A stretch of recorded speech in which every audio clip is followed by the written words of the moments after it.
Ito ang iniidolo natin, si Boss Frankie, ang napakasipag na talaga naman bayani at bida ng karsada ngayong umaga, Boss Frankie. Sobrang sipag niyan.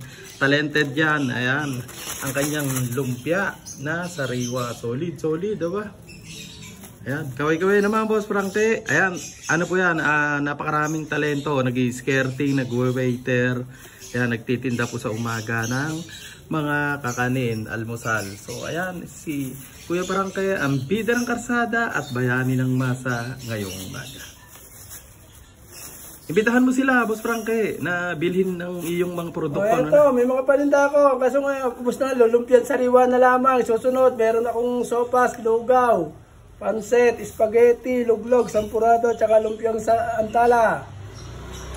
Ayan, tangkilikin natin ang sariling atin. Boss Frankie, isa sa bida at bayani ng masa ngayong umaga. Ayan, isang kaway lang dyan, Boss. You know.